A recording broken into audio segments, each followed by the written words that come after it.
Assalamualaikum warahmatullahi wabarakatuh. Selamat petang dan kita bersua kembali pada petang ini untuk sesi wacana intelek bagi sesi kedua dengan tajuk Pemangkin Produktiviti dan Kecekapan Industri. Untuk makluman para hadirin, sesi kali ini akan dikemudikan oleh yang berbahagia Datuk Profesor Dr. Muhammad Fuad bin Sakdan, Pensyarah Pusat Pengajian Kerajaan Universiti Utara Malaysia selaku moderator. Manakala barisan ahli panel pula terdiri daripada yang berbahagia Datuk Teknologis Saipul Yazan bin Mak Yusof, Ketua Pegawai Eksekutif Kumpulan Menteri Besar Selangor Perpadanan, dan yang berbahagia Datuk Azman Shah bin Muhammad Yusof, Naib Presiden Dewan Perniagaan dan Perindustrian Antarabangsa Malaysia MICCI. Majlis dengan segala hormatnya mempersilakan.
Bismillahirrahmanirrahim. Assalamualaikum warahmatullahi wabarakatuh. Salam sejahtera.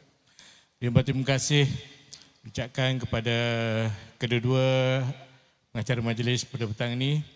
Alhamdulillah, terima kasih kepada Jabatan Perkhidmatan Awam, kepada Universiti Utara Malaysia, kepada School of Government atas inisiatif untuk sama-sama menganjurkan Konvensyen Iltizam 2026 ini.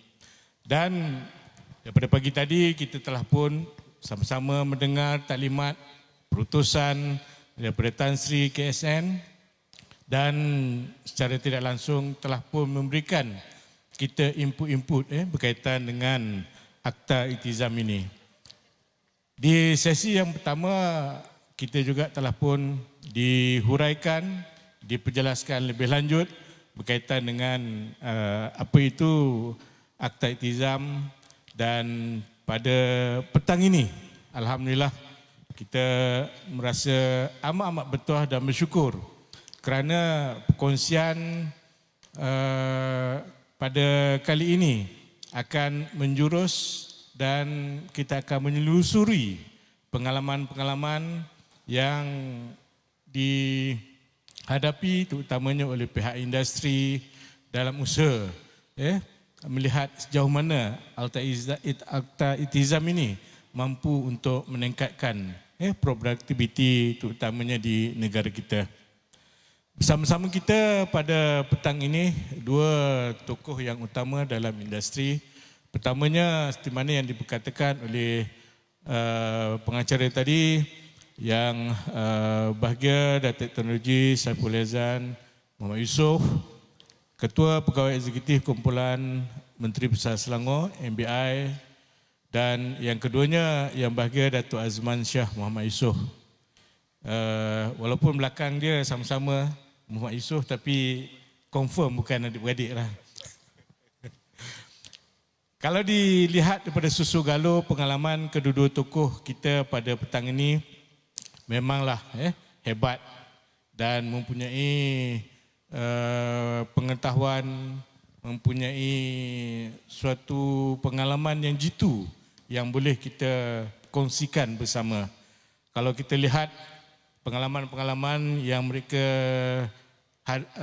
telah lalui itu, sedikit sebanyak mungkin dia akan berkongsi pada kita pada petang ini terutamanya bagaimana kita boleh meningkatkan produktiviti dalam aspek terutamanya untuk mengurangkan birokrasi-birokrasi yang kerap diutarakan sebagai masalah dalam meningkatkan produktiviti.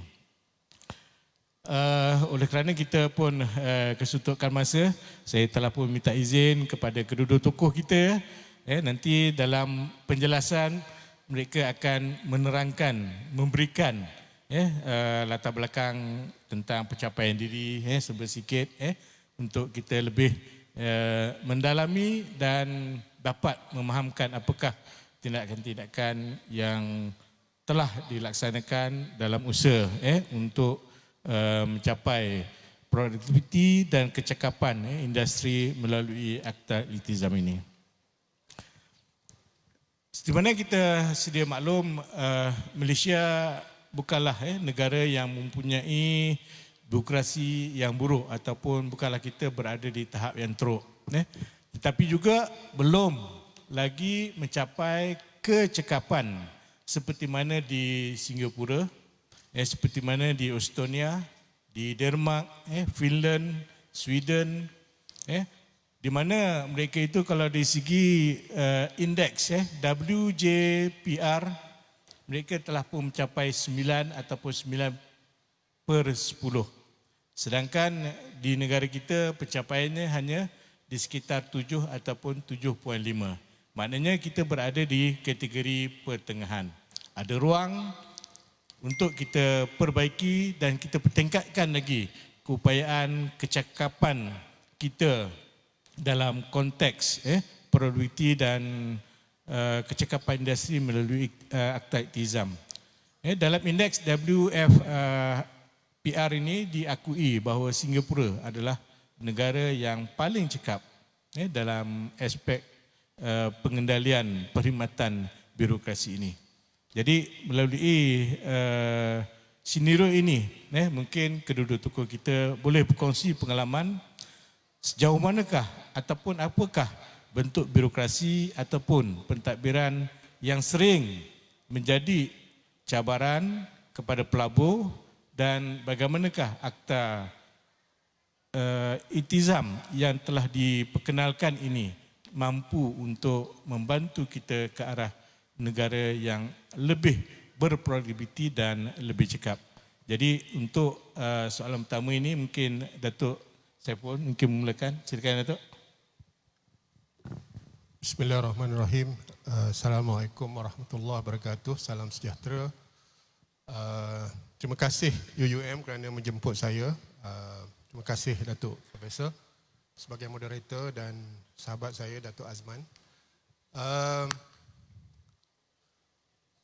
Pada pandangan saya lah, sektor awam ni dia bukan sekadar pentadbiran kerajaan, tetapi bagaimana pentadbiran itu sendiri ataupun menentukan daya saing,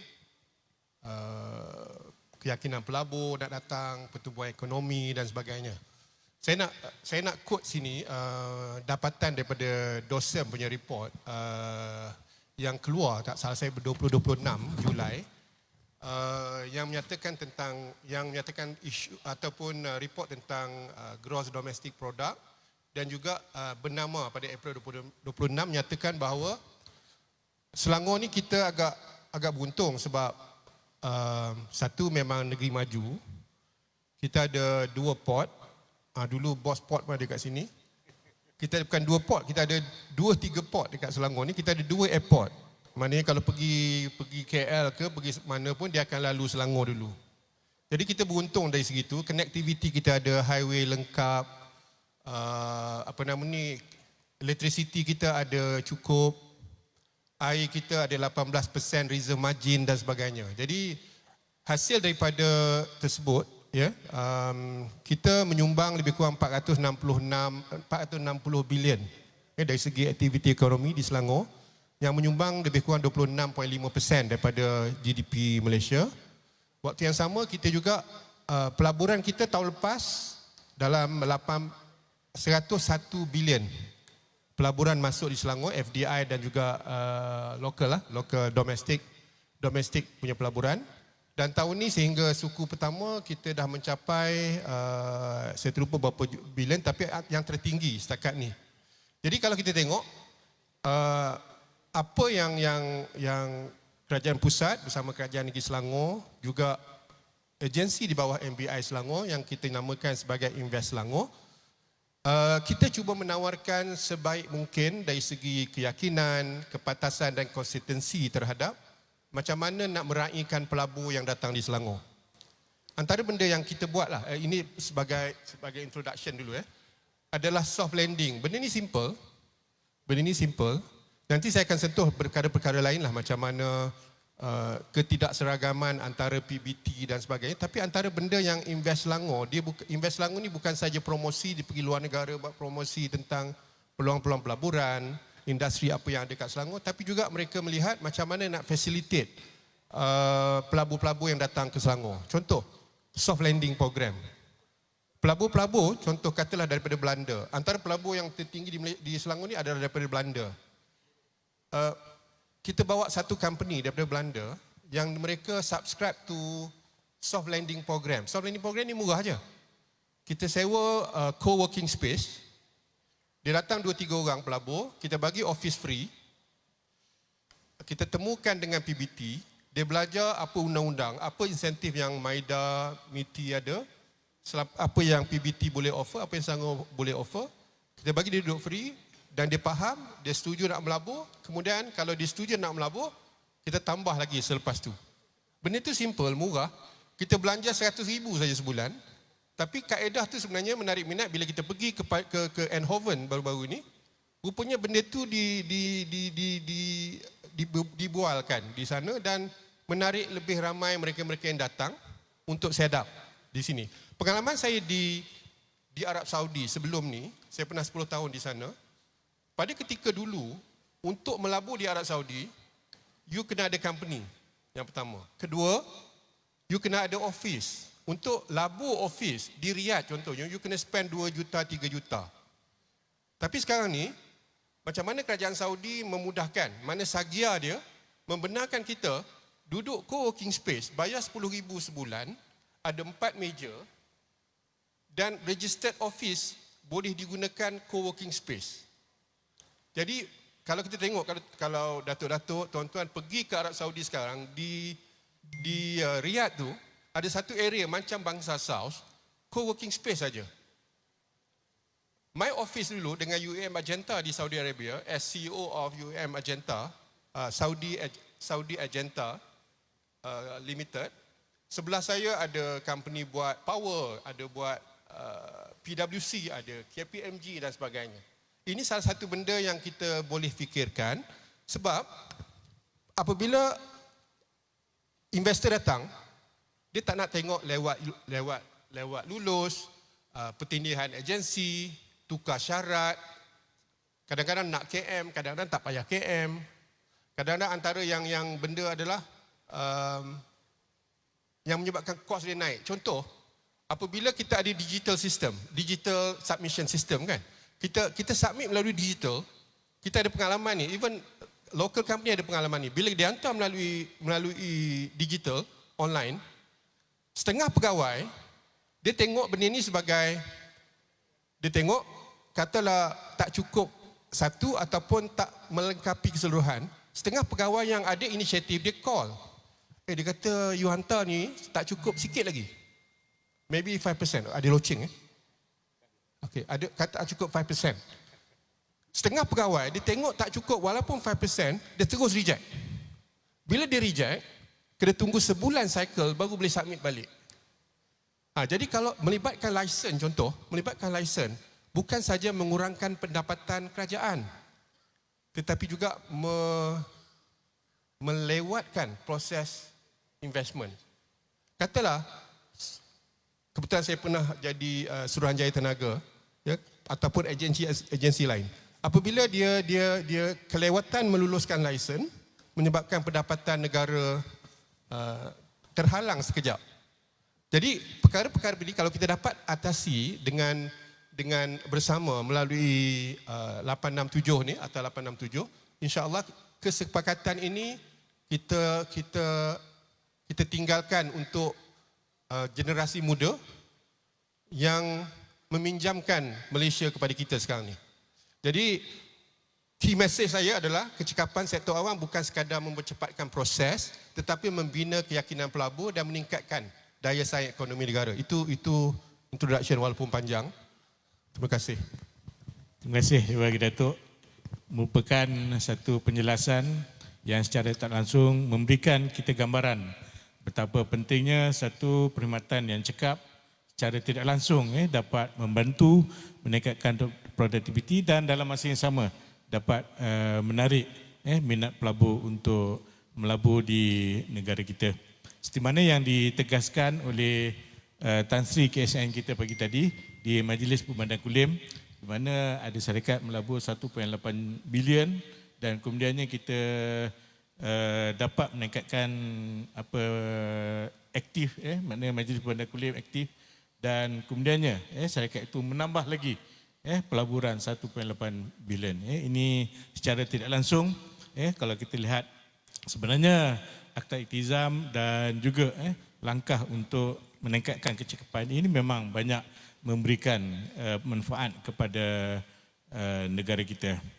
Jadi untuk Datuk Azman, Datuk Azman merupakan seorang ekonomis itulah daripada London School of Economics di UK.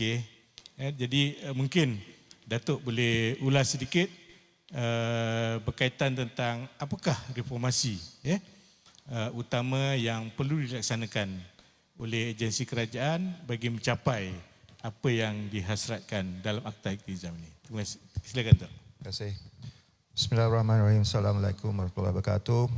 Salam sejahtera, salam Malaysia Madani dan terima kasih kerana menjemput seorang penanam anggur datang ke sesi panel discussion ni.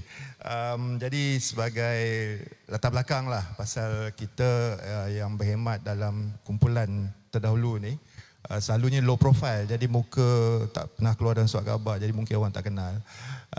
Saya telah pun spend lebih kurang 1/3 daripada working life saya dengan kerajaan. Mula-mula dengan Bank Negara, kemudian bila krisis kewangan Asia berlaku, saya bekerja dengan Dana Harta. Dan the last 15 tahun saya bekerja di port lah. Jadi kuli nombor 1 pelabuhan lah ya. So baru di menamatkan kerjaya di pelabuhan. Jadi sekarang tengah mencari jalan untuk membantu kerajaan. Jadi bila diajak untuk datang sebagai panel speaker, bila bagi lagi dengan Datuk Saipul sendiri pasal kami dah saling mengenali. Saya 9 tahun di Selangor. Jadi teruja lah untuk datang dan cuba untuk memberikan pandangan yang bernas lah. So dari segi reformasi, perkataan yang agak politikal, tetapi dia macam ni. Sebenarnya kadang-kadang ada benda yang kita tak perlu nak gunakan istilah yang besar. Sebabnya benda tu dah ada pada jiwa kita. So saya nak bagi contoh. Bila saya mengambil alih tugas sebagai CEO Pelabuhan Northport di Pelabuhan Kelang, dia adalah GLC ya, dan sebelumnya di bawah kerajaan. Reformasi yang disebutkan tu 2 perkara saja ya, dan di mana-mana syarikat ataupun corporate yang saya pergi pun lebih kurang the same, 2 perkara, mindset dan communication ya. Kita sekarang ni mempunyai akta yang cukup cantik. Saya dah belajar dan menjiwai hari Sabtu bila dah dapat homework tu, saya dah belajar dan tengok, dan intipati dia memang tepat ya. Dia punya hala tuju tu memang tepat. Tetapi macam mana cara kita nak communicate supaya semua orang tahu pasal perkara ni? Kalau kita tadi 1,200 orang dalam auditorium ni, dalam dewan ni, kalau kita tanya berapa orang yang dah baca, mungkin semua orang angkat tangan. Kalau kita tanya berapa orang yang faham, mungkin separuh. Kita tanya berapa orang yang menjiwai, mungkin tak ramai. Sebabnya ialah apa yang kita nak ialah komitmen. komitmen untuk tidak menyusahkan orang lain. Pasal civil servants, pekerja sektor awam, dia punya pekerjaannya ialah memberikan perkhidmatan. Jadi kalau kita memberikan perkhidmatan yang menyusahkan orang lain, pelabur-pelabur yang datang dah buat co-working dan sebagainya, dah kata, okay boss, let's bring $1 billion. Tetapi kalau bila tentang implementasi tu, bila dia dah jumpa tiba-tiba dulu dengan Invest Selangor, everything okay. Tetapi bila dia nak implementasi tu, dia tengok ada beberapa Little Napoleon yang ada dia punya turf dan masing-masing tak nak berganjak. Itu masalah dia. Jadi bila kita ada masalah communication dan masalah mindset. Mindsetnya, oh ini dalam akta tak boleh ubah. Kena tick box. Macam yang Datuk cakap lah tadi. Kalau ada yang berwibawa, menjiwai, inilah kerja aku untuk menyenangkan hidup orang lain, dia akan cakap lah, dia akan call. Dia akan kata, tak cukup. Kalau boleh cepatlah bagi ni settle. Yang tick box tu, reject. Ataupun tak baca langsung. Ada juga yang tak baca langsung. Menggunakan email, lepas tu tak ada response, tak ada follow up. Jadi ini masalah kita. Reformasi yang kita perlukan ialah di sini, dan di sini, dan tangan, head, heart and hands. Kena selari. Itu reformasi kita. Tadi lagi seorang anak Muhammad Yusof tadi, sesi sebelum ni tadi, Datuk Dr. Anis, dia dengan secara agresifnya mengatakan bahawa mindset kita ni kena ubah.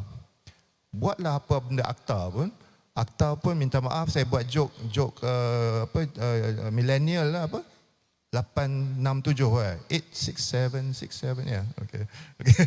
Minta maaf. Tapi kita tak nak perkara ni terbuku dalam gobok ataupun dalam kita punya laptop, kita tak menjiwai.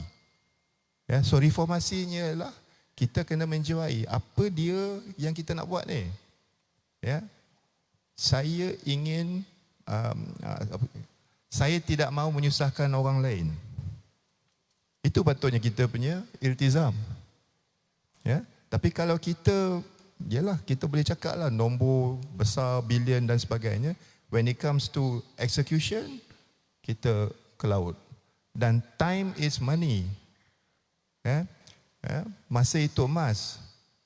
Jangan dengar cakap peribahasa yang lain. Takkan lari gunung dikejar. Kenapa? Apa hal kita nak kejar gunung kan? Time is money. Orang tidak akan tunggu untuk pelaburan itu menjadi duit. So itu buat for the opening lah. Terima kasih Datuk.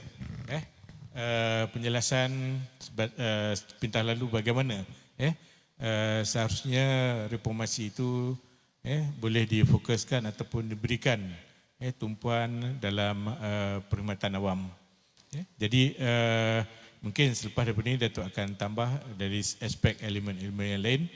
Dan untuk Datuk Syaiful tadi ada memaklumkan bahawa Selangor sekarang ini memang bergerak ke arah negara ataupun negeri industri bernilai tinggi, dan dalam sembang santai tadi Datuk telah pun melihat pergi ke Kuantan, melihat Linas di sana dan potensi-potensi yang ada untuk dikembangkan bagi aspek mempercepatkan lagi transformasi industri terutamanya di Selangor. Jadi dalam konteks ini Datuk, sejauh manakah kita dapat lihat kecekapan sektor awam dalam membuat keputusan pelaburan itu membantu ataupun mengembangkan operasi ataupun meningkatkan, mempercepatkanlah dalam erti kata yang mudah untuk tujuan pelaburan tadi Datuk. Saya terkekok nak ambil mikrofon orang lah. Saya sebelum tu saya tertarik Datuk tentang apa yang Datuk Azman sebut tadi tentang jiwa tu kan. Saya selalu cakap dengan kaki tangan saya, kita ada isu-isu contoh strata title yang belum selesai, kan? Dan saya pernah terkesan dengan cakap Haji Ali Hassan. Kalau tuan-tuan pernah, Ali Hassan ni dia apa nama ni, kedai apa tu yang jual peralatan sukan tu, Al-Ihsan. Al-Ihsan. Dia cakap dekat saya, Datuk, hidup kita ni ada 3 benda yang kita kena ingat, selalu ingat.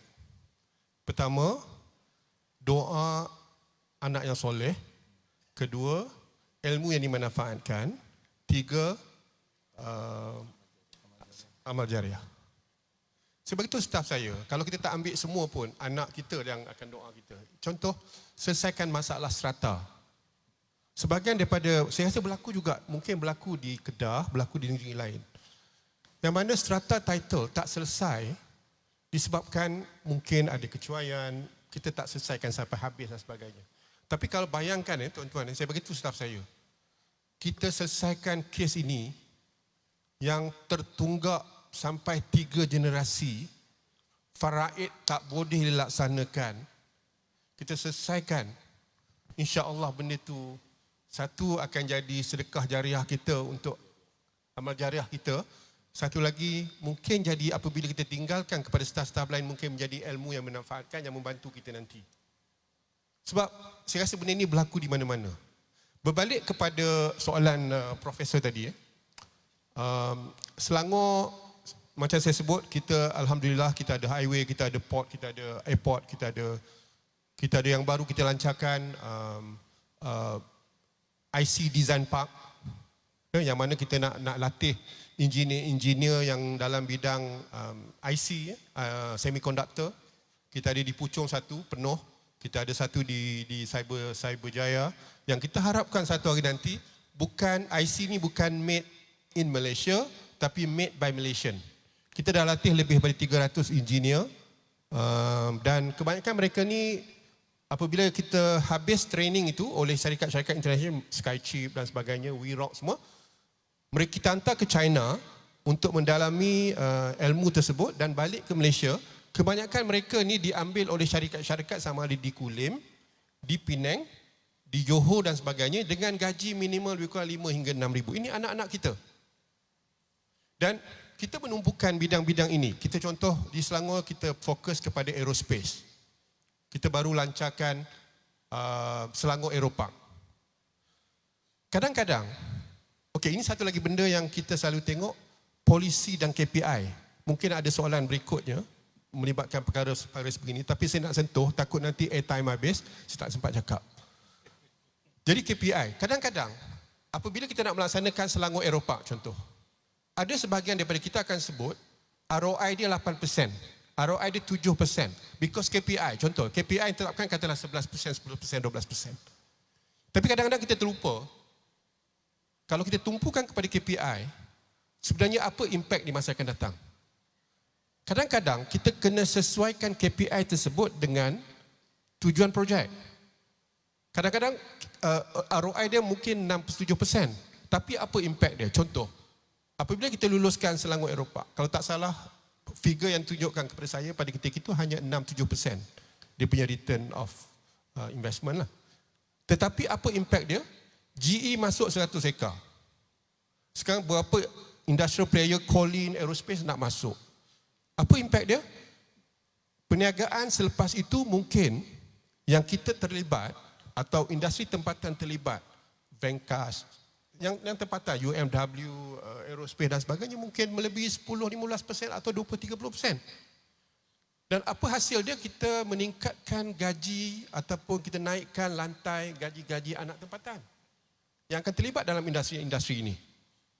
Jadi pelabur-pelabur bila datang Malaysia ni dia tengok ada 4 lah perkara selalu dia tengok. Yang pertama dia kata terlalu banyak agensi yang terlibat untuk meluluskan.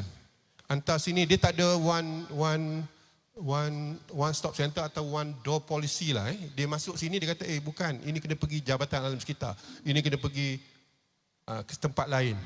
Dan ini kadang-kadang create frustration lah pada investor-investor. Kemudian yang kedua, kadang-kadang dokumentasi. Saya sebut tadi, dokumentasi tak lengkap sikit kena reject.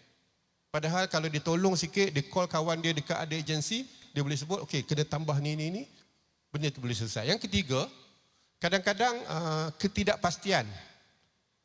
Kadang-kadang kita hantar pada ketika ini, pada kita tengok, kadang-kadang di antara PBT, kami di Selangor kita ada 12 PBT, ada 9 daerah.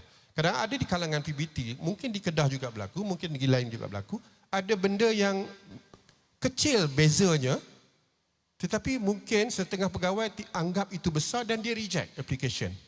Jadi itu satu lagi benda yang mungkin menjadi masalah dan penyelarasan antara agensi. Sebab tu, macam saya sebut tadi, Invest Selangor dia dengan jawatan kuasa yang ada di Selangor, jawatan kuasa induk di Selangor ni yang kadang-kadang dipengerusikan oleh Datuk SS, dipengerusikan Datuk MB, kita ada aerospace, kita ada rail, kita ada semiconductor, kita ada aerospace dan sebagainya, yang mana contoh baru ni kita nak jadikan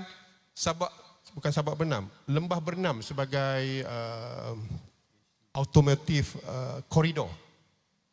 Bila investor masuk, apa antara yang benda penting untuk pelaburan sebegini? Electricity. Jadi apa yang dibuat, sampai satu ketika, satu mesyuarat khas yang dipanggil, kita panggil utilities company, bila you boleh provide, apa keperluan, apa perkongsian kos yang perlu, laluan ROW dan sebagainya, sampai MB sendiri dan juga Datuk SS sendiri hadir dalam mesyuarat tersebut untuk pastikan bahawa komitmen diberi oleh syarikat utilities ni dan Cherry ke BYD ke dan sebagainya tidak pergi ke negara lain. Kadang-kadang tuan-tuan, kita fikir, Datuk-Datuk, kita fikir, okay, maybe Vietnam can offer better than us. Dia bagi free, bukan warning, stop. Di Vietnam contoh, kami ada satu syarikat melabur di Vietnam. KPS, anak syarikat kami Public Estate melabur di Vietnam. Kerana zero tax. Tapi sekarang ni tuan-tuan, zero tax pada setengah company, especially yang income dia lebih daripada 750 juta euro, dia tak berminat dah tengok zero tax sebab dia still tertakluk kepada global minimum tax 15%. Jadi kalau dah tarikan terhadap syarikat besar, tarikan terhadap zero tax dah kurang, apa mereka akan tengok? Mereka akan tengok siapa yang proses paling cepat, siapa yang memudah cara dan sebagainya. Jadi kalau kita tengok perkara-perkara yang berlaku sekarang ni, mutakhir ni, kepercayaan terhadap proses, kepercayaan terhadap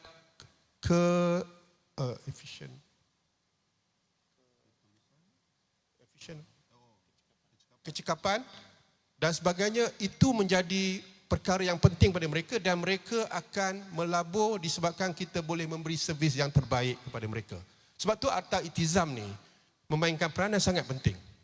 Dia bukan cepatkan proses saja, budaya penyampaian yang cekap, telus, berorientasi hasil, berkala, cek balik secara berkala terhadap peraturan, pengurangan beban kawal selia dengan ada dashboard dan sebagainya, dan pendekatan whole of government. Jadi kalau kita tengok benda-benda ni, tapi mungkin ada pelajar di sini pula, dia kata, apa pentingnya Akta Itizam ni? Kalau kita tengok pula, kalau Akta Itizam ni berjalan dengan baik seperti yang kita rancang, ya, pelaburan banyak masuk, pelaburan bervalue tinggi, bernilai tinggi dapat masuk, peluang untuk anak-anak yang ada pada hari ini di masa akan datang akan lebih jelas, akan lebih terjamin. Sebab tu saya sebut tadi, saya selalu guna perkataan pada staf-staf saya juga, kita ni pinjam MBI ni, kita pinjam Selangor ni daripada generasi yang akan datang. Kita kena tinggalkan legasi yang terbaik kepada mereka supaya mereka boleh enjoy apa yang kita buat.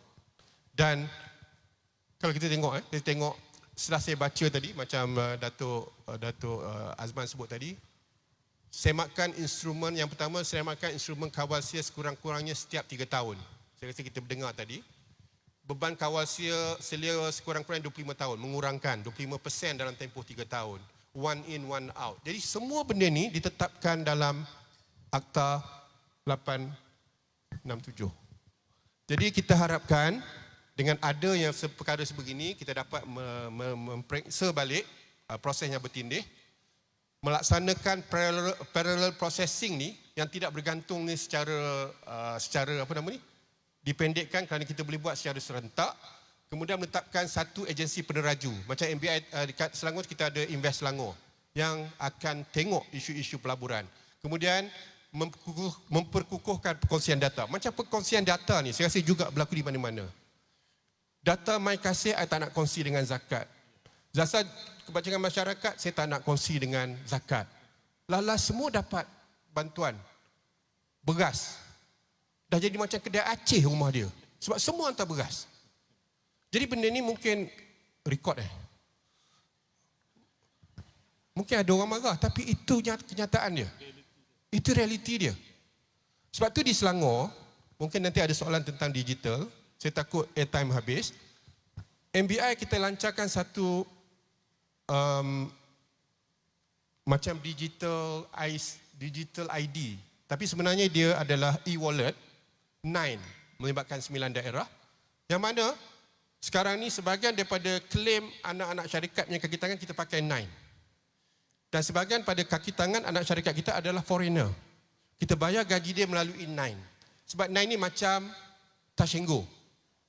Kita nak tengok, satu kita nak monitor apa pekerja asing spend duit dia kat Malaysia. Dia boleh transfer duit, dia boleh macam-macam, dia boleh belanja, dia boleh cashkan. Dan kita ada data, nanti sebahagian daripada program-program bantuan kerajaan Selangor, Bingkas, SMUE dan sebagainya, ada 47 jenis iltizam program Selangor. Kita akan bayar melalui 9 ni sebab apa? Kita akan tahu A dapat apa jenis bantuan, B dapat apa jenis bantuan dan kita selaraskan. Mungkin sebahagian dari penerima bantuan ni, dia dah T20 tuan-tuan. Sebab kita tak ada pelarasan data. Jadi ini juga penting dan kita harapkan dengan adanya iltizam ini, kita dapat laksanakan dengan lebih berkesan, kita dapat data yang lebih baik dan keputusan kita adalah disebabkan oleh data yang tepat dan well-informed decision will be made by authorities. Terima kasih. Terima kasih bagi Datuk. Maknanya kalau kita lihat dengan adanya akta iltizam ini, secara tidak langsung ianya memudahkan untuk kita buat keputusan.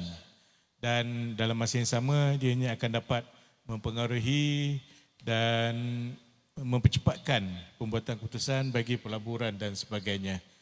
Kita nampak dan di mana dikatakan oleh Datuk Azman juga bahawa akta iltizam ini adalah merupakan satu akta yang positif yang boleh memberikan impak yang cepat dan meningkatkan lagi produktiviti serta dalam arti kata lain kecekapan dalam perkhidmatan awam negara kita. Satu perkara yang mungkin dapat kita kongsi bersama berdasarkan kepada apa yang telah dinyatakan oleh panel-panel kita tadi, kita melihat dari aspek bagaimana akta iltizam itu pada peringkat awalnya menjadi faktor pendorong kepada peningkatan produktiviti dan juga kecekapan. Dan dalam masa yang sama mungkin boleh juga kita lihat sejauh mana akta iltizam ini ataupun apakah faktor-faktor utama yang mengekang, yang wujud kepada produktiviti industri dan dalam arti kata yang mudah bagaimanakah akta iltizam ini boleh bantu mengatasinya. Dan kalau kita lihat yang baik Datuk, maknanya dalam konteks ukuran kedudukan produktiviti dan daya saing Malaysia di peringkat dunia, kalau kita lihat kita boleh merujuk kepada indeks IMD di Malaysia sekarang ni. Kalau kita lihat kita di kedudukan 15 daripada 70 negara ekonomi dan kedudukan ini masih lagi boleh kita pertingkatkan. Kita makna ranking ini boleh kita lonjakkan lagi ke peringkat yang lebih tinggi. Jadi pada pandangan Datuk Azman, bagaimana akta iltizam ini boleh membantu? Ini macam 3-in-1 question ni. Okay. Maybe saya nak rewind sikit, nak tambah sikit Datuk punya point tadi. Okay, framework dah ada, akta dah ada, cara menggunakannya. Ya? Sebabnya ialah bila kita terlampau fokus kepada KPI ataupun nombor-nombor, quantitative factors, tapi kita tak menjiwai apa akta ni is all about. Ya? pada saya untuk kita nak meneruskan top down approach, rasanya kita tak boleh dah. Minggu lepas saya diajak oleh rakan-rakan lama saya di Bank Negara untuk jadi panelis untuk sasana simposium. Saya tertarik dengan approach Bank Negara untuk nak buat balik dia punya financial sector reform dengan menggunakan kaedah industrial co-creation. Maknanya dulu zaman saya kerja dengan Bank Negara tahun 90-an dulu, nak cakap dengan orang luar pun dosa. We know everything. We don't want to leak any information. Sekarang ni pasal dia nak buat satu financial sector master plan yang boleh diterima pakai oleh seluruh industri, they are going to the ground. Dia dapatkan maklumat dan feedback. Dia ada beberapa sesi, termasuklah simposium minggu lepas. Jadi bila kita dapat maklumat tu, especially pasal we are talking about ecosystem, ya. Jadi maknanya pendekatan kita untuk nak menjalankan Akta Iltizam ni pun kena berubah juga. Kita jangan buat engagement session pada akhir jalan. Ya, dah siap semua. Okay, what do you think? Tak boleh. Pra-runding, tadi saya nampak dalam presentation, tadi ada kotak yang bertulis pra-runding. Ya, presentation pagi tadi. Jadi pra-runding ni penting. You kena faham sebagai penjawat awam ekosistem yang ada. Jangan bagi insentif kepada satu syarikat sahaja berdasarkan ROI dia. Itu yang Datuk sebut tadi. 6%, 7%, 8% tak menarik. Tetapi kalau kita faham ekosistem dia, kita boleh bawa bukan satu syarikat dengan ROI 6% atau 7%, kita boleh bawa satu industri masuk ke kampung kita. So kita kena faham the ekosistem, the pain points, apa masalah dia orang di tempat-tempat lain, ya, apa keperluan dia orang, apa key success factor untuk industri itu berkembang. Jadi bila kita dah dapat tu, baru kita boleh buat polisi yang cantik. Lagi satu cerita pasal dasar satu masuk satu keluar. Kalau kita tak faham ekosistem, kita mungkin berisiko menarik keluar satu dasar yang mungkin dah lama semata-mata pasal ialah KPI kan. Lepas tu kita introduce satu dasar yang menyebabkan 5 isu baru wujud. Mungkin. Jadi kalau kita tak faham ekosistem tu, kita tak ada feedback, ya, tak ada two-way traffic dari segi information dan sebagainya. Ya, dan kalau kita berdasarkan pada data, ya, AI tak ada, kalau tak ada data tak ada AI. Tetapi kalau nak tengok interpretation of the data, bukan budak-budak muda yang pakai baju putih tadi yang kita nampak ramai-ramai tu. Otai-otai yang pencen macam saya ni, yang melalui proses pengumpulan data ataupun sejarah data tu, yang itu yang perlu untuk interpretasi keadaan ekosistem yang ada. Supaya dengan kecanggihan AI, artificial intelligence, dengan lagi satu AI iaitu ancestral intelligence, Datuk Anis tadi cakap authentic intelligence. Saya tarik handbrake sikit lah. Ancestral intelligence maksudnya ialah apa yang kita berjaya buat dulu dengan apa yang mistake yang kita buat dulu. Pasal kadang-kadang kita hanya nak dengar good news saja, tapi the horror story kita tak nak dengar.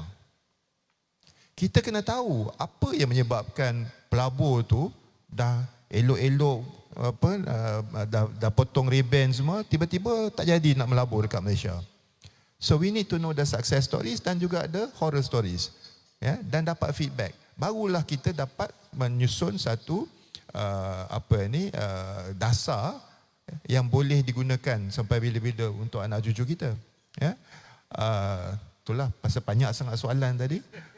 Apa elemen yang kedua tadi?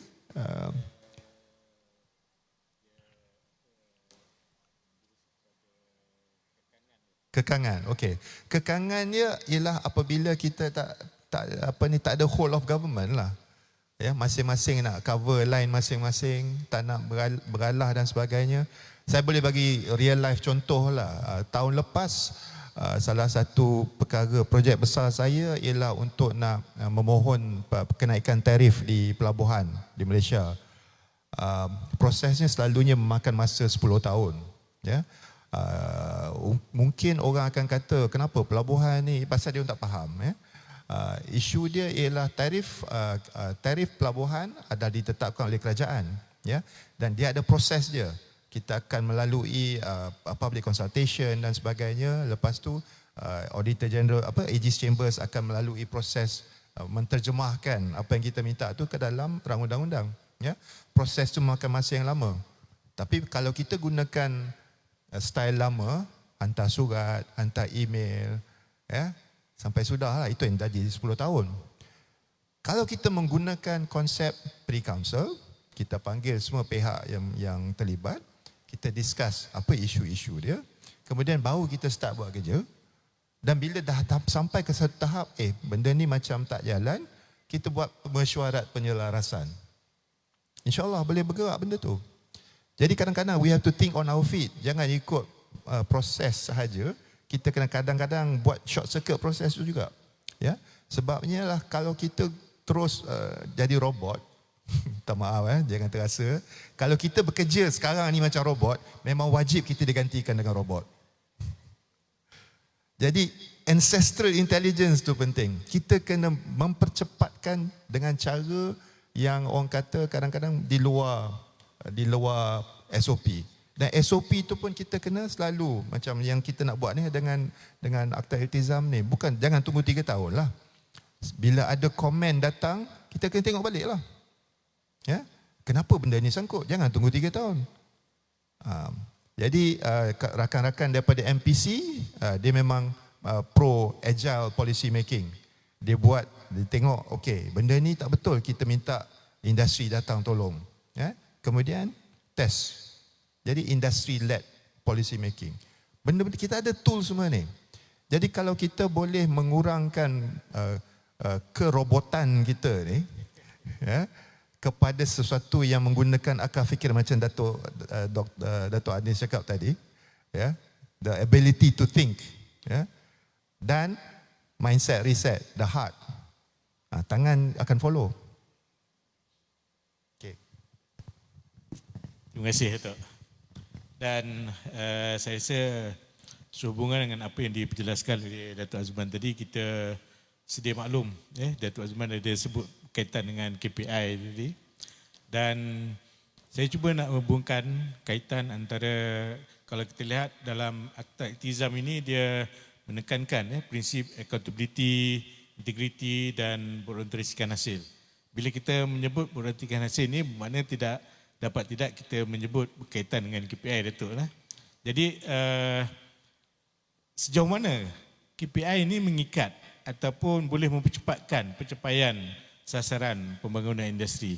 Dan dalam konteks ini mungkin Datuk Saiful ada pengalaman semasa di Zakat, Datuk, di mana Datuk meletakkan KPI yang tertentu, tetapi ia berjaya mencapai collection zakat pada tahun 2021 itu 993 juta. Jadi mungkin yang ni ada cerita di sebalik itu yang boleh Datuk berkongsi pengalaman berkenaan dengan kita. Silakan, Datuk. Nak ambil mikrofon orang ni. Sebelum saya nak sentuh tu, tadi Datuk ada sebut tentang Lainas. Lainas, saya nak sentuh juga tentang KPI. Dan saya dengar cerita pula, dekat bawah ni pun ada REE. Bawah UUM ni. Dan saya dengar Kedah antara reserve yang paling banyak. Perak ada banyak dekat Kenering. Selangor ada sikit-sikit. Pahang ada. Dan bila saya melawat Lainas, tuan-tuan, Datuk-Datuk, dan saya faham kenapa Kerajaan Persekutuan bercakap tentang secondary processing. Jadi kalau mengikut Akta Iltizam ni, sudah tiba masanya saya rasa GMG, PTG, segala yang GG ni duduk tengok.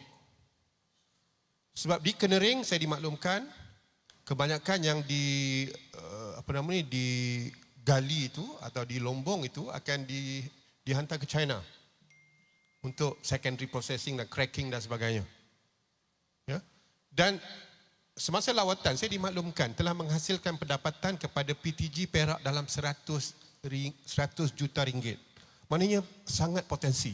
Sudah masanya kerajaan pusat bersama kerajaan negeri duduk, lihat macam mana kita nak selepas cracking secondary product ni, khazanah dan sebagainya, duduk macam mana kita nak laburkan supaya industri strategik ini dapat dimanfaatkan oleh orang kita, oleh negara kita dan anak-anak kita boleh dilatih. Danantara, tuan-tuan, semasa lawatan saya ke Indonesia, Danantara, iaitu Khazanah Indonesia, mereka telah melibatkan diri nikel REE ini secara langsung dan mereka bersetuju nak hantar produk mereka dan engineer mereka ke Lynas. Maksudnya dia nak hantar raw material untuk diproses oleh Lynas dan Lynas telah melabur lebih kurang 50 juta US dollar dalam satu syarikat nama dia JS Link yang akan proses secondary product daripada Lynas untuk keluarkan magnet untuk EV motor dan sebagainya. Ini yang kita nak sebenarnya. Ini yang kita nak. Jadi kalau dengan Akta Iltizam ni kita harap kita dapat selesaikan isu-isu ini supaya kita dapat manfaat daripada industri strategik yang sedang berlangsung dan Kedah antara akan dapat manfaat yang terbesar termasuklah UUM, Datuk. Sebab bawah ni ada, tak tahu lah kalau bawah ni dia korek, tak tahu apa jadi dengan Dewan ni. Dan saya nak sentuh balik apa tentang KPI. Okey, tadi saya sentuh tentang KPI. KPI ni kenalah dynamic. Jangan terlalu fokus kepada angka yang menyebabkan kita tertinggal, kita tak boleh meluluskan dan sebagainya. Sebab kalau kita tengok dalam iltizam ni dia ada beberapa perkataan, accountability, integrity dan juga berorientasi hasil kan. Dan accountability ni apa yang pelabur nak? Basically dia nak siapa yang buat keputusan. Dia tak nak dia pergi sana kata pergi meja ni, pergi meja ni. Dia tak nak. Dia nak ada sebab accountability ni mewujudkan kejelasan kepada semua pihak. Kemudian apa dia integrity? Sebab integrity ni dia mewujudkan konsistensi dan juga kebolehpercayaan. Ya, dia tak ada isu apa berubah-ubah. Keputusan dibuat berdasarkan merit, berdasarkan keperluan yang sebenarnya dikehendaki untuk tujuan tersebut. Dan kadang-kadang kita pergi pegawai berbeza, dia kata perlu. Pergi yang orang lain, dia kata tak perlu. Jadi benda ni menimbulkan kekeliruan kepada pelabur-pelabur. Sebab pelabur ni senang. Kalau tuan-tuan pergi Eindhoven yang disebut sebagai Brainport di Eindhoven, dimulakan oleh Philip. Philip ni dia ada community semua jenis industri yang dikumpulkan dekat Eindhoven ni. Kalau satu company datang Malaysia, dia tengok cara kita melayan pelabur baik, dia akan bawa kawan-kawan dia ke Malaysia. Dan kita ada success story. Kita ada Sungai Way, kita ada Kulim High Tech. Dan Kulim High Tech ni tuan-tuan, kalau kita mungkin kita tak perasan, sangat unik sebab power dia pun energized by generate dan distribute by other than TNB, Nur Power. Sangat unik. Maknanya kalau kita boleh buat di satu, kalau kita ada isu power, kita ada isu air, kita ada option, second party boleh provide power ataupun water treatment plant dalam bentuk desalination, dia proses air laut, jadikan air boleh digunakan macam di Kedah dan sebagainya. Jadi saya rasa dengan adanya iltizam ini, Akta Iltizam ni, insya-Allah kita tengok segala benda termasuklah macam kami di MBI, saya pastikan semua anak syarikat sekarang ni mengupdate aktiviti kelestarian melalui rantai X.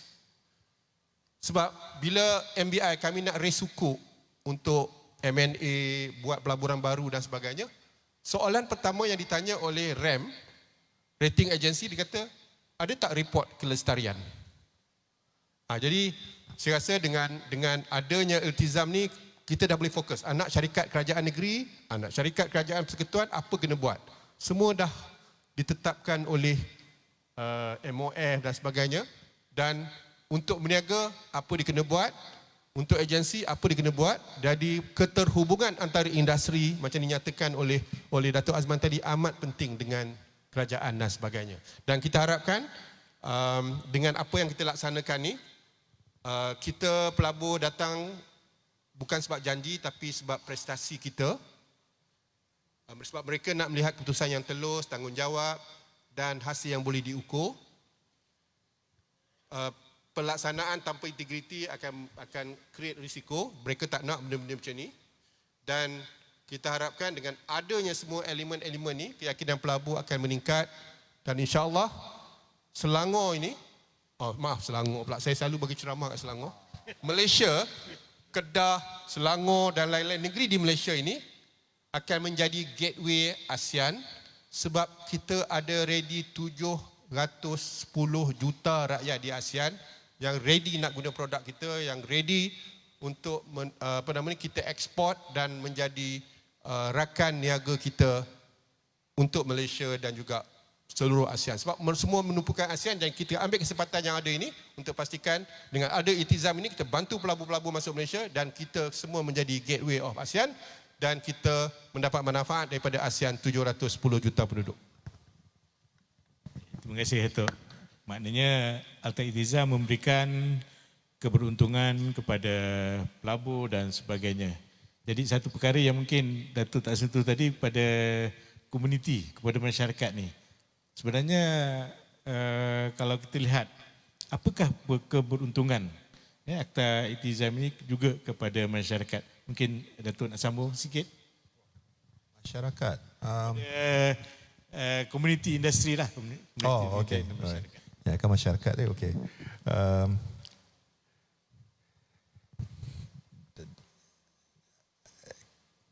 Kita itulah balik kepada cerita reformasi tadi, mindset dan juga communication. Now, kalau industri, masyarakat industri dah ada kepercayaan, ada trust, ada proses yang dia dah faham dan dia tahu yang dia akan didengari dan ada very good after sale service. Jangan tunggu 3 tahun baru nak kejar report card. Ya. Banyak lagi benda yang akan berlaku di negara ni. Ya, saya mungkin tak ramai yang suka dengar ni, tapi kita selalu dengan penuh hasad dengki kutuk neighbor kita di selatan. Ya, ni sekarang ni saya boleh ceritalah kan, tak terikat dengan mana-mana. Pada tahun 2001, NEAC, National Economic Action Council, suruh saya pergi ke Singapura sebabnya Tun M 1.0 masa tu masih lagi memerintah. Dia tanya soalan kepada NEAC, kenapa Malaysia ni cost of doing business, cost hakiki of doing business is cheaper than Singapore, tapi FDI lagi ke Singapore. Ya? Ni tahun 2001, dia muskil. Jadi saya pergilah ke Singapura selama 3 bulan. Nasib baik tak kena tangkap jadi spy.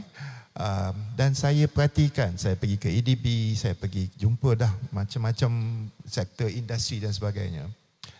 Dan isunya ialah the hidden cost. Dekat Malaysia ni terlampau banyak hidden cost. Dan saya tak cakap pasal duit bawah meja. Saya cakap pasal hidden cost yang berlaku apabila kita ni lembab buat kerja. Ni 2001. So, berjaya ataupun tidak Malaysia going forward ni, nombor 1 ialah berdasarkan kebijaksanaan kita untuk menggunakan hasil semula jadi yang kita ada yang Singapura tak ada. Ya. So this is the challenge untuk the next generation, untuk the current generation for the next generation. Tetapi yang kedua, macam mana kita nak turn ourselves into masyarakat yang service oriented.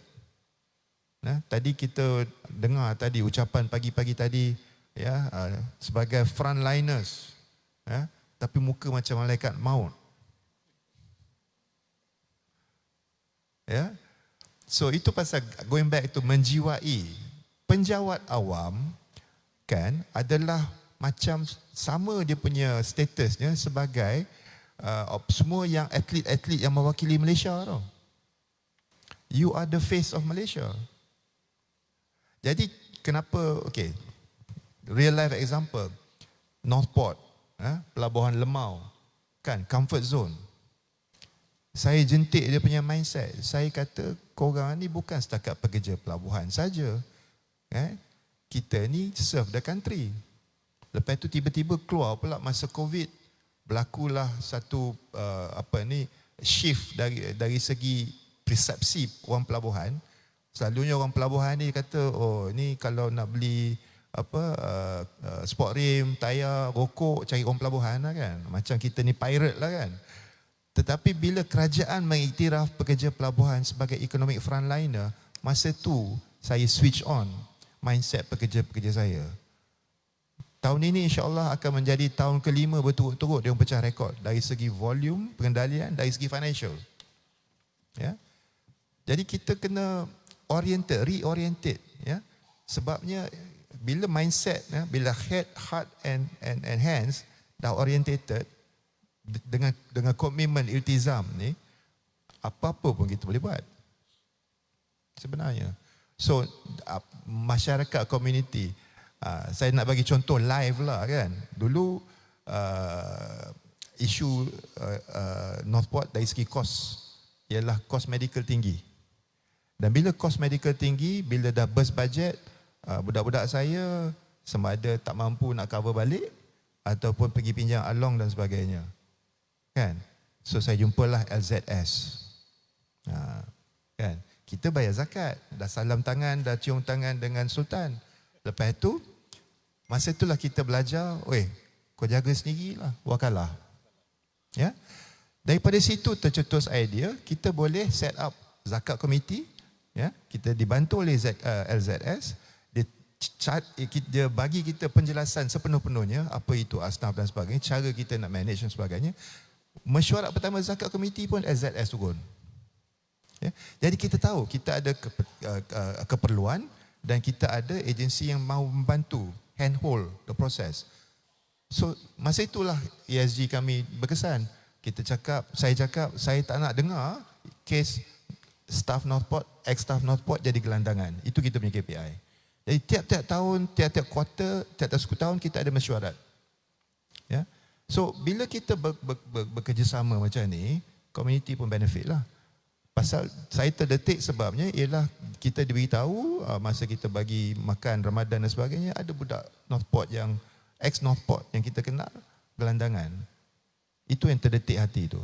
Jadi community akan benefit apabila walhal benda tu secara spontan. Tetapi bila dah menjadi satu susunan yang cantik, ya, kita sekarang ni nak okeylah dah tak kerja kat sana. Tapi pelabuhan-pelabuhan lain pun mengikut jugalah. Itu dari segi community lah. Terima kasih Yang Bagi Datuk.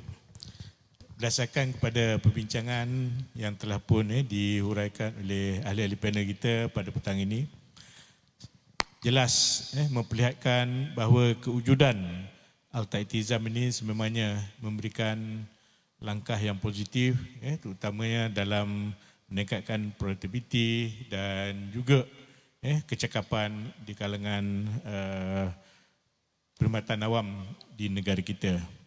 Jadi sebagai kesimpulan, oleh kerana kita kesuntukan masa, mungkin pemahaman ataupun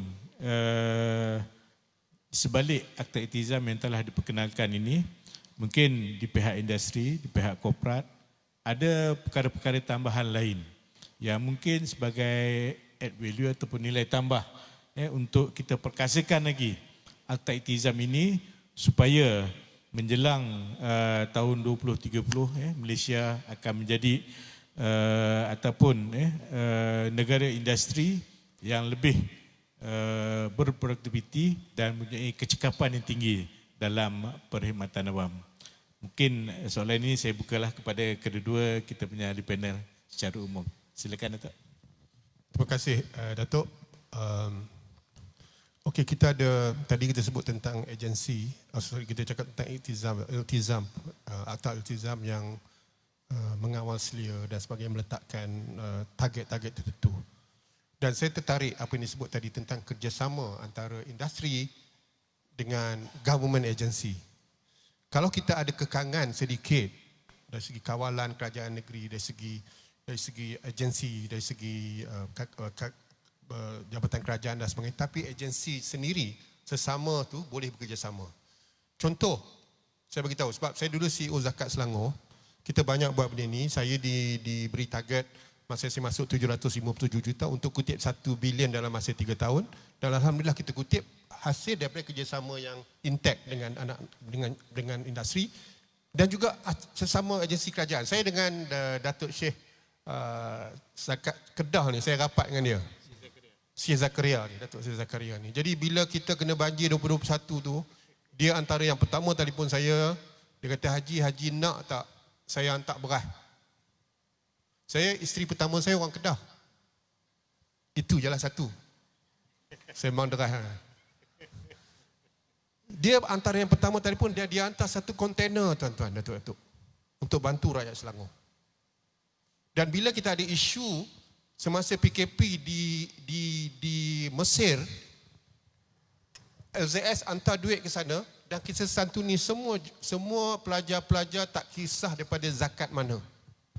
Itu contoh kerjasama yang ni. Bila berlaku 30 rumah hanyut di Ulu Langat dan sebagainya 2021, masa tu Tan Sri Daud Bakar, dia telefon saya, dia kata, Haji kita nak bagi, saya terlupa berapa figure dia. Untuk ni saya tanya dekat dia, boleh tak kami gantikan rumah-rumah yang hanyut disebabkan banjir? Dia kata buat. So kita ganti lebih kurang 30 rumah lebih. Ganti rumah baru. Dan kerjasama sebeginilah sebenarnya yang satu mendapat manfaat kepada komuniti, kan? Kenapa kami dapat kutip banyak? Sebab industri berkembang. Kenapa industri berkembang? Pelabur masuk. Kenapa pelabur masuk? Kita ada iltizam. InsyaAllah sampai 2030 semakin banyak pelabur masuk, semakin banyak orang bayar zakat di Selangor, di Kedah. Di Selangor kami ada 78,500 keluarga yang fakir miskin yang ditanggung oleh zakat. Yang hadul kifayahnya 2990 berbanding dengan PJK nasional lebih kurang RM2,438 macam tu. Jadi bayangkan tuan-tuan, dengan 2990 hasil isi rumah ni kita bantu 78,500 keluarga di Selangor.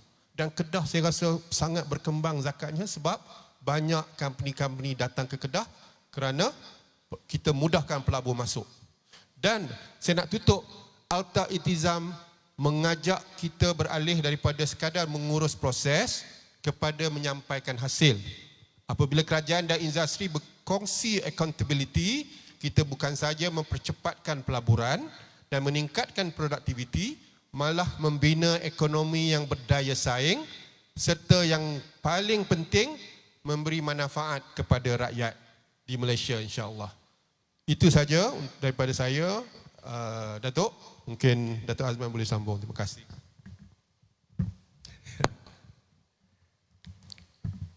Saya hanya nak repeat lah apa yang saya cakap pasal saya rasa message ni mesti clear. Ya. Mindset kita. Ya, kita bermain untuk Malaysia, kita mewakili Malaysia. Jangan bagi malu negara. Ya. Setiap kali kita melambatkan keadaan, melewatkan keadaan, ya, pelabur bising, masyarakat bising, Malaysia yang malu. Ya. Jadi kalau ada nak buat t-shirt lepas ni, pasal iltizam ni, masukkanlah ayat-ayat berkhidmat untuk negara dan sebagainya.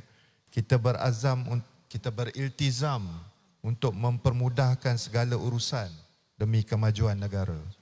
Itu patut cogan kata kita. Ya, sebabnya kita ni service oriented. Ya. Jadi kalau servis kita bagus, insya-Allah, ya. Tapi kalau servis kita tak begitu bagus, kita masih lagi turf oriented, tak nak buat apa ni, bekerjasama dan sebagainya, habis. Sebabnya ialah negara-negara lain pun laparkan investment juga. Dan dia lebih, sekarang ni ada negara-negara yang lebih cost dia lebih rendah daripada Malaysia. So kita dah tak ada cost advantage tu lagi dah. Dan dari segi tenaga kerja, tiap-tiap tahun 10,000 pelajar tak habis SPM. Dan kita tengok on the other extreme, berapa ramai budak-budak kita yang boleh design chips dan sebagainya. So ke mana hala tuju kita sebenarnya? Jadi competitive advantage tu sekarang ni kita tengok pada benda yang obvious, the elephant in the room. Singapore island of rocks, satu butir natural resource pun tak ada. Tetapi dia punya game ialah perkhidmatan services oriented. Dia ambil full advantage lokasi dia sebagai pelabuhan entrepot. Dia create ekosistem financial yang cukup canggih. Dia ada airport yang canggih, dia ada port yang canggih. Kita semua ada benda-benda tu. Tapi kenapa dia remain one superpower untuk manufacturing dan logistik, yang kita ni masih lagi second division, nak gaduh dengan Vietnam dan sebagainya. We were one of the 4 tigers dulu. So head, heart, hands, service oriented, break the silos, insyaAllah kita boleh berjaya. Ribuan terima kasih.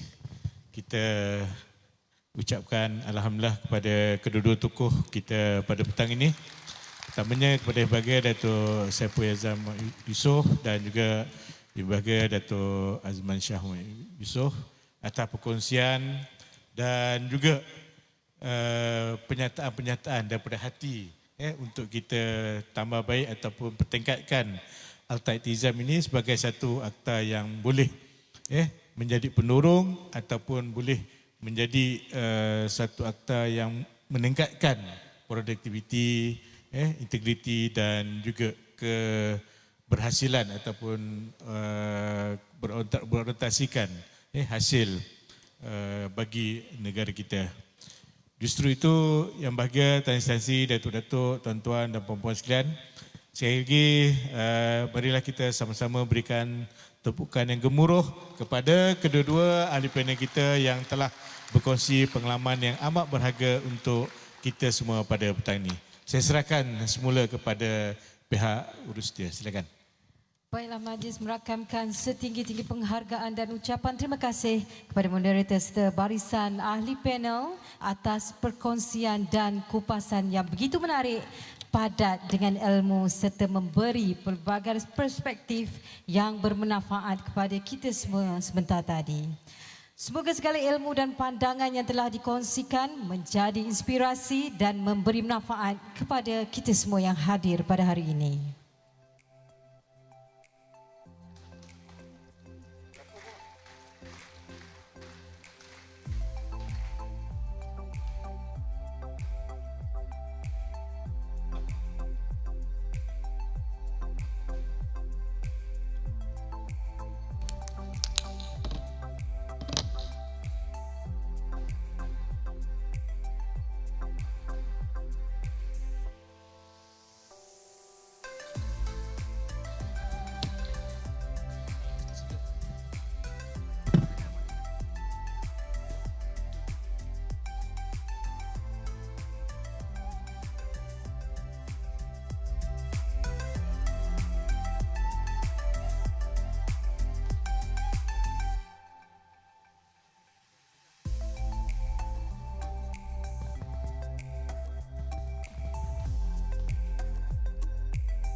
Hadirin yang dikasihi sekalian, bertemu kembali.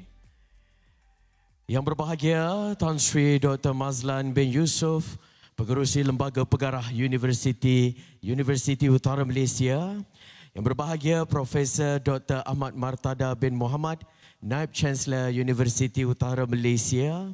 Yang berusaha Puan Syuhada binti Abdul Wahab Zain, Pengarah Bahagian Reformasi Sektor Awam JPA. Yang berusaha Profesor Dr. Halimah binti Abdul Manaf, Dekan Pusat Pengajian Kerajaan Universiti Utara Malaysia. Yang berbahagia Datin Izzatul Shima binti Mat Tahir, Timbalan Pengarah Kanan BRSA JPA.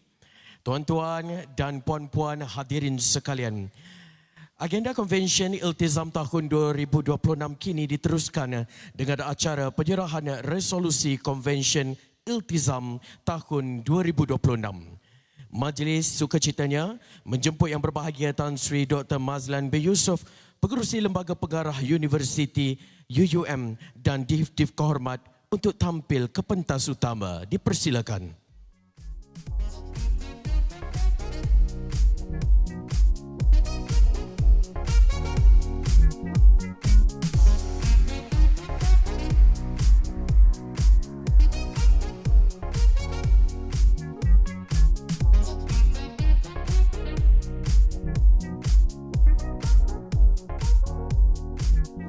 Dijemput yang berusaha Profesor Dr. Ahmad Martada bin Muhammad untuk menyerahkan resolusi Konvensyen Iltizam tahun 2026 kepada yang berusaha Puan Syuhada binti Abdul Wahab Zain, Pengarah Bahagian Reformasi Sektor Awam JPA, sambil disaksikan oleh Tan Sri Dr. Mazlan bin Yusof. Untuk makluman hadirin sekalian, resolusi ini merupakan hasil dapatan pandangan serta syur yang telah dirumuskan sepanjang penganjuran Konvensyen Iltizam tahun 2026. Resolusi ini diharapkan dapat menjadi panduan dan rujukan strategik dalam memperkukuh usaha pembudayaan nilai iltizam serta memperkasa penyampaian pentadbiran awam yang berprestij tinggi.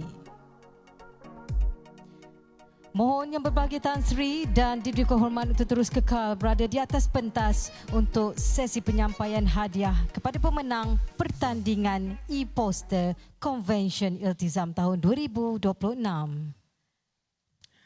Debaran kian terasa.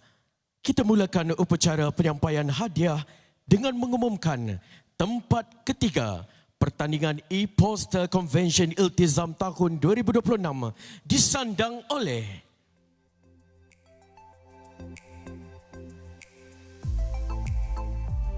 yang berusaha Dr. Sharifah Ismail dan yang berusaha Dr. Nurul Sabrina Muhammad Fazir dari Pusat Pengajian Bahasa Tamadun dan Falsafah UUM dengan tajuk poster Rapi 25 Kerangka Cadangan Audit Beban Senyap Perbentukan AI untuk Reformasi Proses Perkhidmatan Awam. Dipersilakan.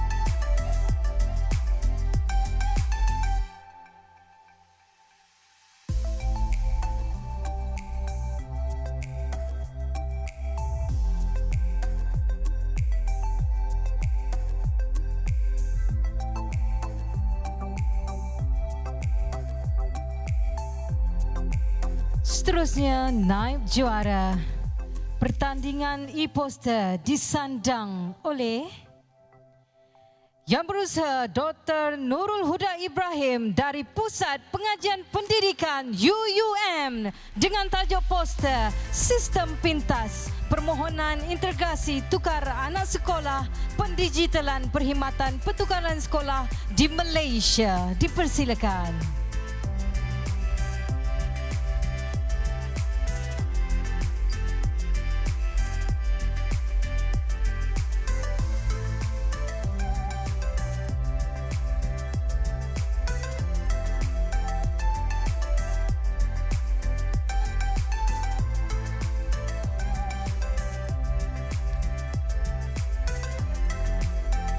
Baiklah, hadirin yang dikasihi sekalian, kini majlis akan mengumumkan juara tempat pertama. Tuah ayam nampak di kaki, tuah manusia siapa yang tahu. Debaran kini berakhir di sini, siapakah juara yang kita tunggu? Agak-agaknya para pempamer, siapakah juara kita pada petang ini?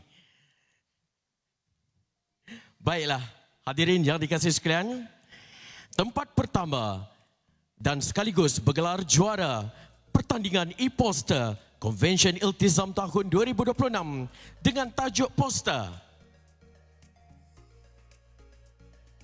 Samobis Transforming Traditional Fisheries through a Digital Cooperative Ecosystem. Untuk itu dijemput yang berusaha Dr. Muhammad Fazli Zakaria mewakili ahli kumpulan, iaitu Dr. Muhammad Hanif Abu Hassan, Dr. Nur Yuhainis Abdul Wahab, Dr. Muhammad Salahuddin Syamsuddin dan Dr. Ruzayana Muhammad Rasli. Dipersilakan.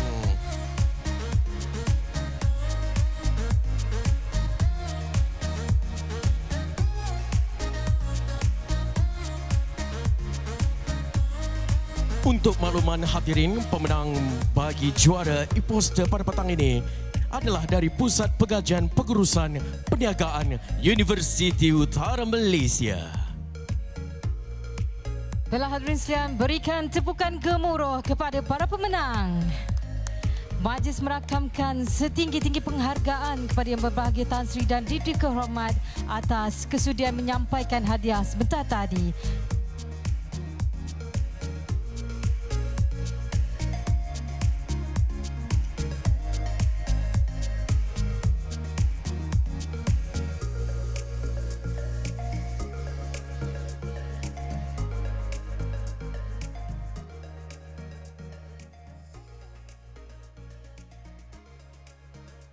Seterusnya, majlis dengan segala hormatnya mempersilakan yang berusaha Puan Syuhaida binti Abdul Wahab Zain, Pengarah Bahagian Reformasi Sektor Awam JPA, untuk menyampaikan ucapan penutup.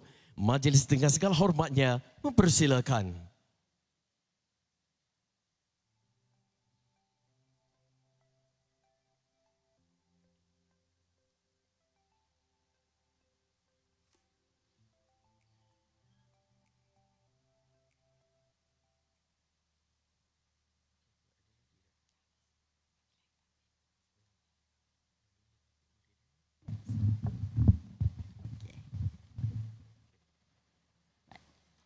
Bismillahirrahmanirrahim. Assalamualaikum warahmatullahi taala wabarakatuh. Salam sejahtera dan salam Malaysia Madani. Salam reformasi satu kemestian. Terima kasih saya ucapkan kepada pengacara majlis yang berbahagia Tan Sri Dr. Mazlan bin Yusof, Pengerusi Lembaga Pengarah Universiti Utara Malaysia, yang berbahagia Profesor Dr. Ahmad Martada bin Muhammad, Naib Chancellor Universiti Utara Malaysia, yang berusaha Prof. Dr. Halimah, Dekan Pusat Pengajian Kerajaan UUM, yang berusaha Datin Izzatul Shima, Timbalan Pengarah Kanan BRSA JPA. Alhamdulillah, saya menzahirkan rasa syukur kehadrat Allah Subhanahu Wa Taala atas kejayaan penganjuran Konvensyen Iltizam tahun 2026 pada hari ini. Pada kesempatan ini, izinkan saya untuk mengucapkan tahniah dan memulakan Tan Sri dengan puji-pujian dahulu. Ni nak puji tok guru saya lah ni. Yang pertama sekali, ucapan setinggi-tinggi tahniah dan terima kasih banyak kepada yang berbahagia Tan Sri Mazlan bin Yusof, Pengerusi LPU. Terima kasih banyak Tan Sri berada bersama dengan kami daripada awal pagi tadi sehinggalah ke akhir majlis ini. Kami ni banyak terutama dengan Tan Sri ni, banyak Tan Sri punya inspirasi dan legacy yang telah ditinggalkan dalam perkhidmatan awam. Begitu juga pada yang berbahagia, yang berusaha Prof. Dr. Ahmad Martada. Kita berikan tepukan. Terima kasih banyak Prof. Sudi bekerjasama dengan kami di JPA. Dan memang ini julung-julung kali kita adakan dan UUM pencetuslah untuk kerjasama antara JPA dan juga pihak akademia dalam urusan ini. Terima kasih Prof. Dan tak lupa juga pada sahabat baik saya, dah jadi sahabat baik lah, Yang Bersama Prof. Dr. Halimah. Terima kasih banyak SOG. Tepukan untuk semua warga SOG yang siang malam pagi petang hujung minggu 24/7 Tan Sri bekerja. Walaupun Kedah cuti hari Sabtu, hari Jumaat, Sabtu pun kena kerja juga. Minta maaf Tan Sri, tapi alhamdulillah kita melihat kejayaan dan juga kelancaran program kita pada hari ini daripada pagi sampai ke petang, alhamdulillah. Dan inilah merupakan wadah yang amat penting untuk mengukuhkan pemahaman dalam pelaksanaan Akta Iltizam, mewacanakan amalan terbaik dalam penyampaian perkhidmatan kerajaan dan membina kerjasama strategik dalam memastikan kejayaan akta ini secara meluas. Saya juga nak ambil peluang ini untuk mengucapkan, tadi puji-pujian tak habis. Nak puji juga kepada panel dan moderator kita dalam wacana 1 dan wacana 2. Terima kasih Prof. Datuk Dr. Fuad, Datuk Saiful, Datuk Azman, dan juga pagi tadi kita ada bersama-sama kita Dr. Mazrina, Datuk Anis Yusal dan juga Datuk William. Terima kasih banyak. Saya kira kita hari ini penjawat awam dah dapat wake up call ataupun jentik hati, bukan hanya melihat kepada proses yang ditambah baik, tapi melihat kepada hasil yang nyata, outcome yang diterima dan dirasai oleh rakyat dan komuniti perniagaan. Dan saya kira ini sangat bersesuaian dengan tema convention tahun ini, iaitu Iltizam, memacu kecekapan, accountability dan reformasi perkhidmatan awam. Hadirin yang dihormati sekalian, melalui tema penganjuran pada kali ini, penguatkuasaan Akta Iltizam menjadi paksi utama kepada reformasi perkhidmatan awam. Akta ini mengajar kita untuk keluar daripada kepompong lama melalui prinsip satu masuk, satu keluar. Setiap kali peraturan atau prosedur baharu diperkenalkan, peraturan lama yang tidak lagi relevan mesti dimansuhkan. Tapi ingatan daripada panel tadi kena lihat, mungkin ada yang masih perlu, bukan semata-mata kita nak mansuh demi untuk mencapai hasrat di bawah Akta Iltizam. So maknanya kewajipan tu perlu juga dilihat dengan keperluannya. Dan inilah langkah konkret kita untuk menghapuskan ataupun mengurangkan kerenah birokrasi, mengurangkan pertindihan proses dan mempercepatkan urusan rakyat serta komuniti perniagaan.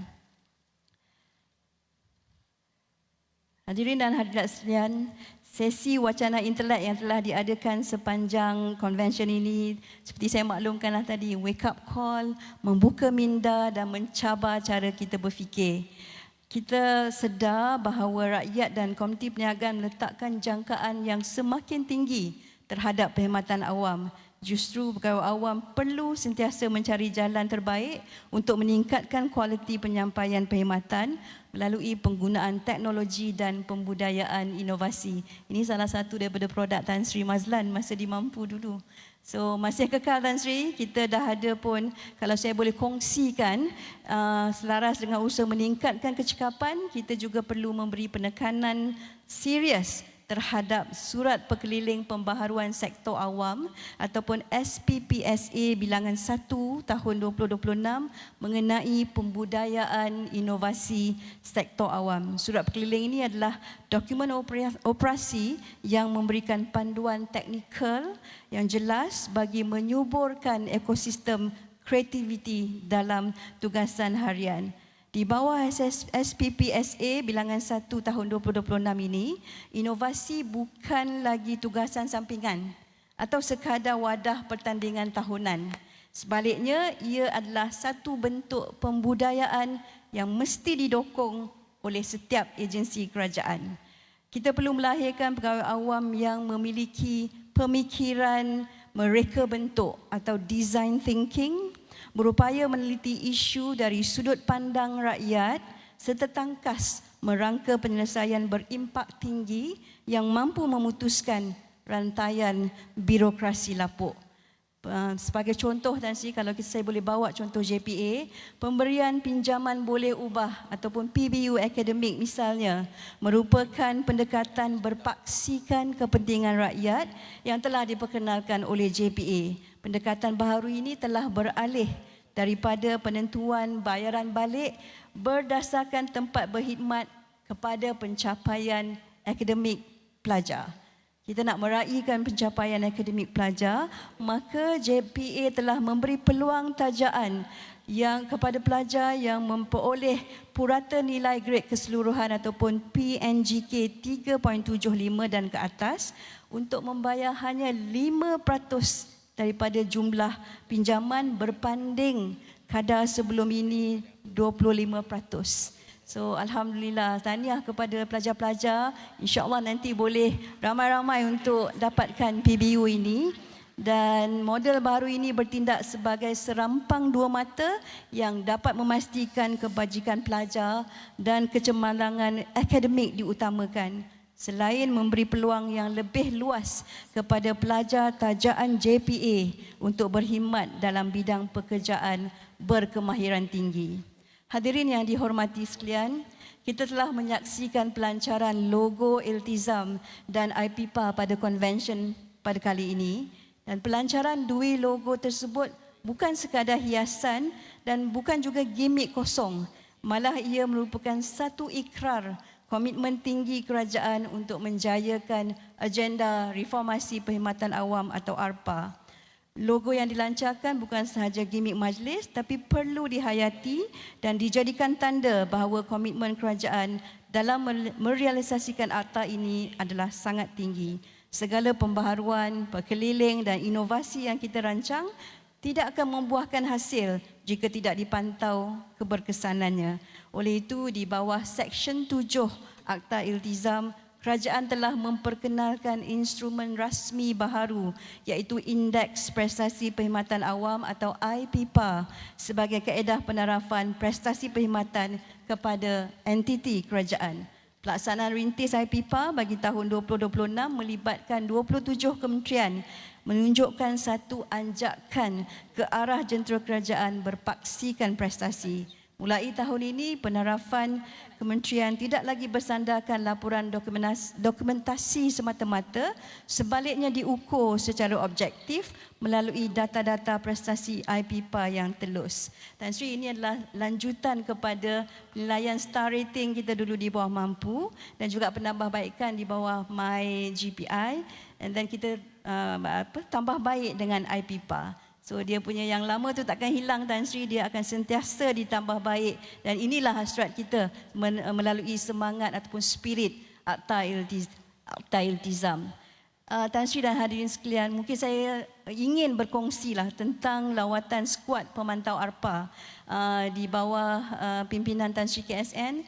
JPA, MPC, unit pantau madani dan juga PACU ataupun unit lonjakan prestasi perkhidmatan awam ini telah diberi tugasan dan dilantik sebagai skuad pemantau ARPA untuk melihat keberkesanan pelaksanaan agenda reformasi perkhidmatan awam, dan kami telah berpeluang untuk pergi ke Kedah dan Pulau Pinang pada bulan lalu, dan saya sendiri telah berpeluang memantau pelaksanaan inisiatif RKB di Majlis Perbandaran Sungai Petani, Pejabat Tanah dan Galian Pulau Pinang serta Jabatan Pengangkutan Jalan atau JPJ Komta.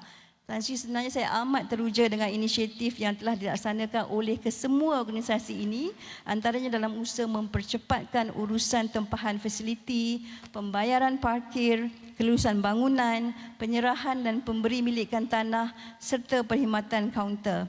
Semoga inisiatif ini dapat membantu rakyat untuk memudahkan urusan mereka di samping membantu lebih banyak komuniti perniagaan untuk berkembang maju. Dia seiring dengan dan selaras dengan apa yang dibincangkan dalam wacana Intelek 2 sebentar tadi. Kalau nak buat sesuatu, perlu ada reformasi head, heart and hand. Terima kasih Datuk bagi kata-kata itu untuk kita jadikan pedoman, dan juga perubahan minda yang melihat kepada hasil yang nyata kepada rakyat dan komuniti perniagaan, bukan hanya melihat kepada proses dan peraturan semata-mata. Terima kasih Datuk Saiful bagi tahu pada kita tadi dengan contoh-contoh yang real di negeri Selangor. Terima kasih banyak pada para panel. Dan hadirin dan hadirat sekalian, logo telah dirasmikan, komitmen telah dizahirkan, dan kini masanya untuk kita bersama-sama merealisasikan akta ini. Konvensyen Iltizam tahun 2026 bakal melabuhkan tirainya sebentar saja lagi. Namun, tekad dan keazaman kita dalam menyampaikan perkhidmatan yang terbaik untuk rakyat baru sahaja membugar. Reformasi ini terletak pada perubahan minda. Perubahan minda kita semua yang didasari dengan kecekapan dan accountability dalam perkhidmatan.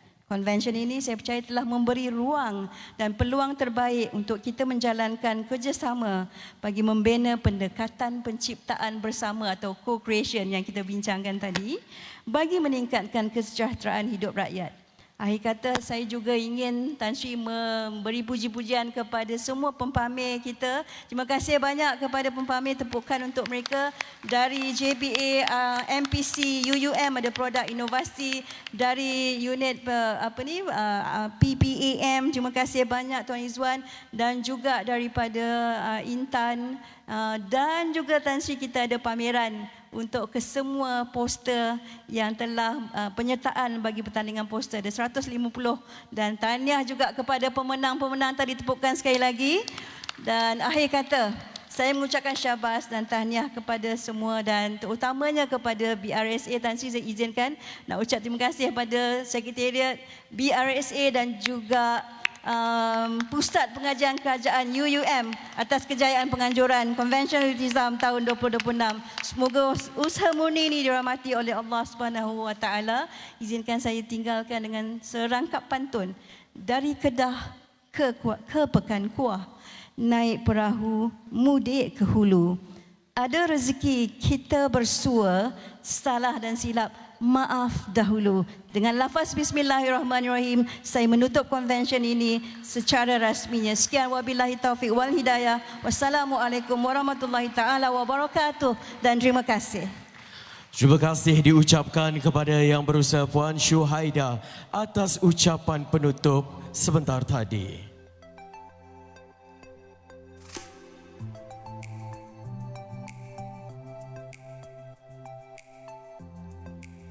Baiklah tuan-tuan dan puan-puan hadirin sekalian, dengan ucapan penutup itu tadi, maka berakhirlah sudah Konvensyen Iltizam tahun 2026. Pihak penganjur ingin mengambil kesempatan di sini untuk memohon maaf atas segala kekurangan sepanjang mengendalikan majlis ini. Sehingga kita berjumpa lagi di majlis yang akan datang. Sekian daripada kami. Wabillahi taufiq wal hidayah. Wassalamualaikum warahmatullahi wabarakatuh. Terima kasih.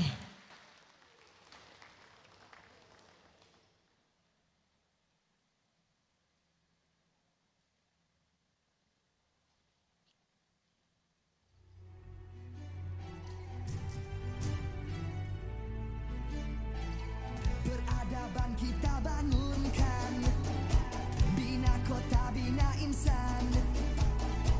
Dari budi jadi budaya, bina asas kemampanan.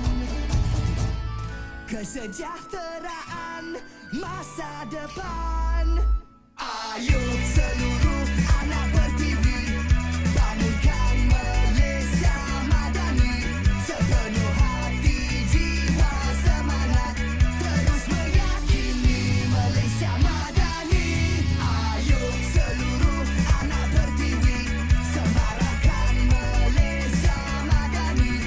Sepenuh hati, jiwa, semangat, terus meyakini Malaysia madani. Keyakinan jadi ikutan, pendirian jiwa ihsan, nilai hormat keras diminda, daya cipta luar biasa. Kesejahteraan masa depan.